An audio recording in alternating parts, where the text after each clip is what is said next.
महिलांवर होणाऱ्या अत्याचाराच्या निषेधार्थ संतुलन कष्टकरी शेतकरी महिला परिषदेकडून शुक्रवारी जिल्हाधिकारी कार्यालयावर मोर्चा काढण्यात आला। या मोर्चात विविध संघटनांच्या महिला पदाधिकारी कार्यकर्त्यांनी सहभाग घेतला। विधान भवनापासून मोर्चा प्रारंभ करण्यात आला। पोलीस आयुक्तालयावर मोर्चा नेण्यात आला। तेथून जिल्हाधिकारी कार्यालयावर मोर्चा नेण्यात आला। संतुलन कष्टकरी शेतकरी महिला परिषदेच्या पदाधिकारी ॲडव्होकेट पल्लवी रेगे यांच्या मार्गदर्शनाखाली मोर्चा काढण्यात आला। मोर्चाची सांगता जिल्हाधिकारी कार्यालयाजवळ करण्यात आली। त्यानंतर जिल्हाधिकारी जितेंद्र डुडी यांना निवेदन देण्यात आले। दिवसेंदिवस महिलांवरील अत्याचारांच्या घटनांमध्ये वाढ होत आहे। प्रशासन आणि शासनाने महिलांच्या सुरक्षेबाबत गांभीर्याने विचार करण्याची गरज आहे, अशी मागणी संतुलन कष्टकरी शेतकरी महिला परिषदेने दिलेल्या निवेदनाद्वारे करण्यात आली आहे। निर्भया प्रकरणानंतर वर्मा आयोगाची स्थापना करण्यात आली। आयोगाने दिलेल्या शिफारशींची अंमलबजावणी होत नाही। पीडितेला निर्भया फंडातून आर्थिक मदत केली जात नाही। राजस्थानातील विशाखा समितीने दिलेल्या शिफारशींची अंमलबजावणी होत नाही।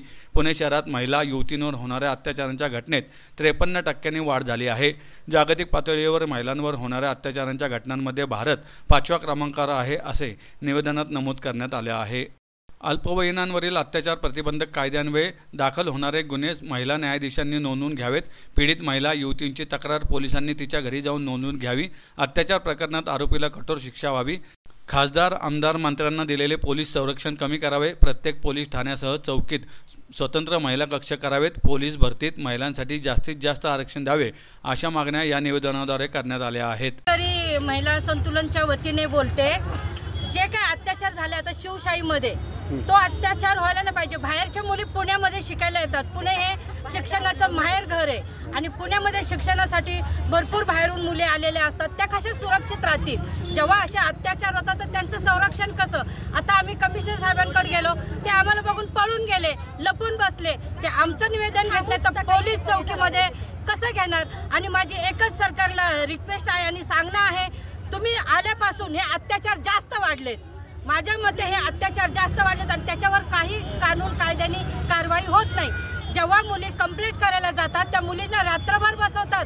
लेडीज पोलीस तिथे नसतात, त्यांची कंप्लेंट लिहून घेत नाही।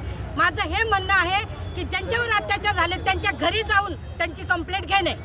आज जे काही महिलांवरती अत्याचार होतात आहेत की म्हणजे चिमुकल्या मुलीपासून तर म्हाताऱ्या आजीपर्यंत या गोष्टी बलात्काराच्या होतात आहेत किंवा त्यांच्यावर अत्याचार होत आहेत, ती अक्षरशः सगळ्यांना लाजवणारी गोष्ट आहे।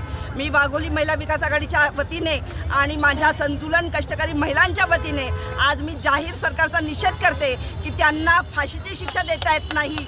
त्यामुळे मी त्यांना सरकारचा जाहीर निषेध करते। या ठिकाणी मी तर म्हणते शिवशाही राज्य पुन्हा यावं आणि 13 वर्षाच्या छत्रपतींनी जेव्हा एका महिलेवर अत्याचार झालता तेव्हा जिजाऊंच्या समोर त्याचे हातपाय तोडा असं सांगितलं होतं। तर जिजाऊंनी विचारलं होतं शिवरायांना की तुम्ही अशी शिक्षा का केली? तुम्ही फाशी का त्यांना देते किंवा त्यांना हत्तीच्या पायाखाली का देत नाही? तर छत्रपती त्यावेळेस बोलले होते की ते फाशी देऊन एका क्षणात त्याचा जीव संपवणं हे त्याला काही हे होणार नाही। त्यापेक्षा त्याचे हातपाय जर तोडले तो मरस्तोवर त्याला आठवत राहील की आपला गुन्हा काय झाला, आपण काय चुकी केली, हे त्याला मरस्तोवर आठवलं पाहिजे। त्याच्यामुळे त्याला हातपाय तोडून भर चौकात वेशीला टांगून फाशी दिली पाहिजे। सगळ्यांच्या समोर त्याचा न्याय झाला पाहिजे। अशा जर चुकीच्या घटना जर होत असतील तर आम्ही सर्व महिला एकजुटीने ह्याला लढा देऊ आणि ह्याच्यावर हे सरकार पाडल्याशिवाय राहणार नाही, असं मी या ठिकाणी सगळ्यांच्या वतीने ते सांगते।